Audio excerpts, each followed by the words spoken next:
안녕하세요. 슈퍼노멀입니다. 최근 영상이 조회수도 별로 안 나오고 오히려 구독자가 줄었어요.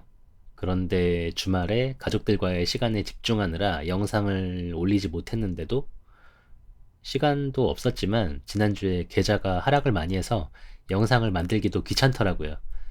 이렇게 할 일을 안 했는데 구독자는 이렇게 늘어나서 참, 저 같은 영세 유튜버는 도대체 뭘 어떻게 해야 하는지 알 수가 없습니다. 누가 그러더라고요. 그냥 계속 올리라고. 최근에 읽은 책, 저스트 킵 바잉이랑 같은 맥락 같은데 영상을 봐주시는 분들 모두 감사드리고요. 오늘은 주식 이야기는 아니고 그냥 지난 1년 동안의 저희 가족의 삶에 감사함을 전하는 이야기를 나눠보려고 합니다. 이제 둘째가 태어난 지 1년이 조금 지났는데 사연이 좀 있었어요. 당시에 이제 애 사진을 올렸을 때 구독자님께서 애가 아무 이상 없어 보이는데 왜 그럴까요? 라고 댓글을 단 적도 있었는데 사연이 좀 있었습니다. 그래서 토요일에 흑석동 중앙대병원에서부터 저희 집까지 그때 돌아왔던 길로 드라이브를 했습니다.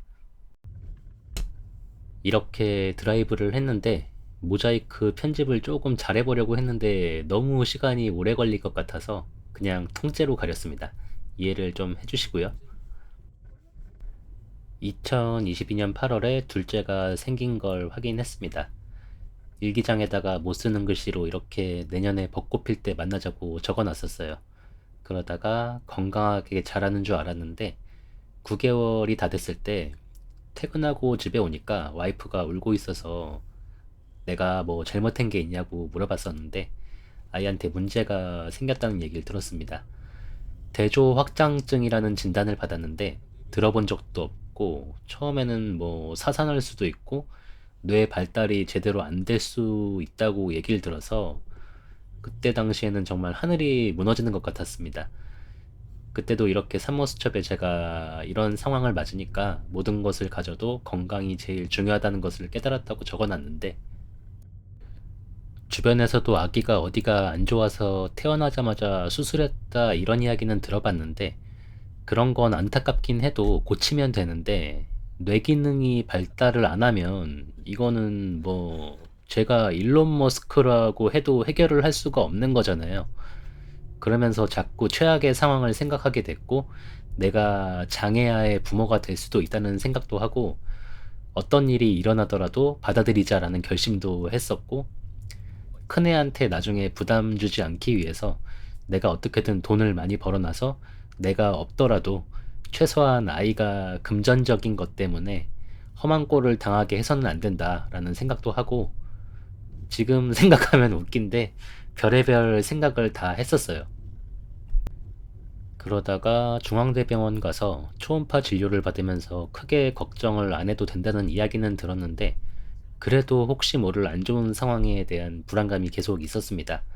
그리고 이제 아이가 태어났는데 일단은 괜찮은 것 같은데 MRI를 찍어서 확인해야 한다고 했는데 와이프가 알아보고 뇌는 중앙대보다는 서울대병원에서 검사해보고 싶다고 하고 MRI는 신생아한테 못할 것 같아서 뭐 24시간 가까이 굶겨야 된다 그러더라고요. 그래갖고 그냥 3일 만에 애를 데리고 나왔습니다. 불안한 게 해소도 안 됐고 와이프는 큰애 유치원 보내는 문제 때문에 산후조리원을 안 가고 그냥 산후도우미 지원을 받겠다고 해서 이래저래 되게 심란했었던 것 같아요. 그렇게 불편한 마음으로 산모랑 신생아를 태우고 집으로 출발을 하고 조심스럽게 운전을 하는데 그날 날씨가 엄청 좋았고 벚꽃이 만개해 있는데 내 마음은 너무 심란해 죽겠는데 세상이 너무 이쁜 거예요. 그래서 그때 기억이 너무 좋아서 얼마 전에 와이프랑 이야기를 하다가 그때 그 길이 너무 이뻤는데 여기 위에거든요. 위에 여기서부터 길이 너무 이뻤는데 다시 가서 보고 싶다 이야기가 나와서 그래 그럼 그때 왔던 길로 그대로 가서 드라이브를 해보자 하고 영상을 찍어서 이렇게 이야기를 하고 있습니다. 애들을 다 데리고 갔었고 다행히 그렇게 걱정을 시켰던 둘째 아이도 건강하게 잘 자라고 있어요. 손해랑 머리뼈 사이가 보통 사람은 10mm 이하라는데 그 이상이면은 대조확장증으로 진단을 내리는 것 같더라고요. 참고로 저희 아이는 20mm였고 이게 더 넓어지지 않고 그 사이 공간에 낭종 이런 게 없으면은 그냥 사람 눈, 코, 입, 손 모양 다른 것과 같다고 생각하면 된다고 하더라고요. 서울대 병원에서도 특별한 이상이 없다고 하고 여기서는 MRI는 애한테 힘드니까 초음파 검사로 보자고 해서 몇 번 봤었고 10월쯤에 MRI를 한번 찍어서 깔끔하게 확인을 하자라고 했는데 애가 첫째보다 먹을 것도 잘 먹고 모든 게 빨라요. 너무 잘 자라고 있어서 굳이 MRI를 찍어야 하나라고 생각을 하고 있습니다. 이 지금 보시는 길이 너무 이뻤어요. 그래서 세상이 다 이렇게 벚꽃 천지였는 줄 알았는데 여기만 이렇게 벚꽃이 많더라고요. 그리고 돌아오던 길에는 벚꽃이 그렇게 많지 않았습니다.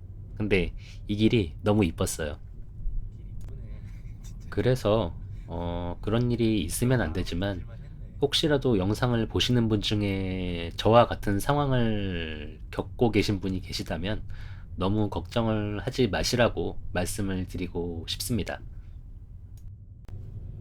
최악의 상황으로 상상의 나래를 펼쳤을 때도 어떻게든 돈을 많이 벌어야 한다는 생각은 했지만 아마 그런 상황이면 돈을 모으기가 쉽지 않았을 텐데 지금은 상황이 훨씬 좋잖아요.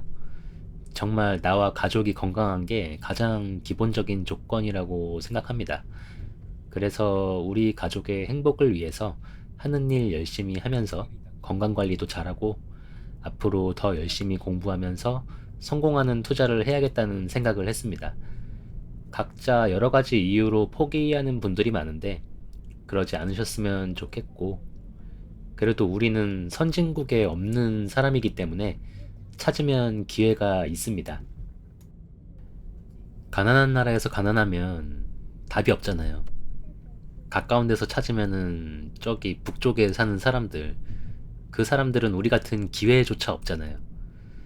탈북을 한 분께서 월급 187만 원을 받고 달러로 환산해서 이거를 북한에서 일해갖고 모으려면은 100년을 넘게 일해야 모을 수 있는 거라고 하는 걸 봤는데, 그래도 우리는 기회를 누릴 수 있는 좋은 환경에서 살기 때문에 불평, 불만만 늘어놓고 아무것도 하지 않으면 안 된다고 생각합니다. 저도 아예 재테크, 투자 이런 거 관심이 없었는데 관심을 갖고 유튜브를 올리고 하면서 요새는 대화를 하면은 기승전 주식으로 끝나요. 계속 꾸준히 기록을 남기면서 평범한 사람도 할 수 있다는 좋은 사례가 될 수 있도록 노력하겠다는 말씀을 드리면서 영상을 마무리하겠습니다. 이상 오늘 나눌 이야기는 여기까지입니다. 시청해 주셔서 감사하고 건강하고 행복하게 또 만나요.